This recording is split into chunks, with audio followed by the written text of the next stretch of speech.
Hello guys, welcome to my मीनटान blog. आज हम लोग इंटरनेशनल ट्रिप के लिए निकल गए हैं। जैसे कि आप लोगों को पता है, मैं कोकराझार में अभी रह रही हूँ। तो कोकराझार से भूटान बॉर्डर बहुत ही पास है, 1 घंटे की दूरी में है। और हम लोग सिर्फ गेलीफू टाउन तक ही रहने वाले हैं।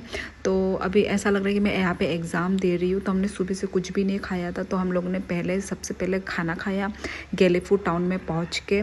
और सब लोग यहाँ पे टेस्टिंग कर रहे। सच बताऊँ तो इतना अच्छा नहीं था, ओके था, ओके। और उसके बाद हम लोग निकल गए सेरजुंग वांग ये ब्रिज में। यहाँ तक कि हमारा मतलब एंड है, यहाँ तक कि हम रह सकते हैं, घूम सकते हैं। इसके बाद हम लोग नहीं जा सकते। तो यहाँ पे हम लोग ने थोड़ा बहुत पोज मारा और यहाँ पे पानी का वेव हमने देखा, इंजॉय किया। पानी देखो गाइस कितना क्रिस्टल क्लियर है। और ये लोग कितना ठंड में नहा कैसे रहे, मैं वो सोच रही थी। मेरी बहन तो बोल रही थी ये पानी गर्म है बोल के। उसके बाद हम लोग निकल गए फिर से गेलीफू टाउन में शॉपिंग वॉपिंग करने।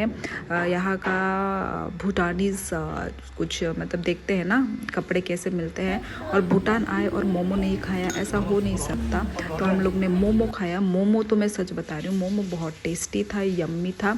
उसके बाद हम लोग लास्ट भूटान टेम्पल में गए, मतलब बुद्धिस्ट टेम्पल। यहाँ पे हम लोगों ने थोड़ा बहुत टाइम स्पेंड किया। उसके बाद हम लोग अपने घर के लिए निकल गए। और इसके बाद डिटेलिंग देखिए गाइस, इतना सुंदर है, ओ माय गॉड। भूटान सच में बहुत ही सुंदर जगह है, बहुत ही सुंदर। और बहुत हमें मज़ा आया, इंजॉय किया। चलो गाइस, मिलते हैं हम लोग नेक्स्ट व्लॉग में।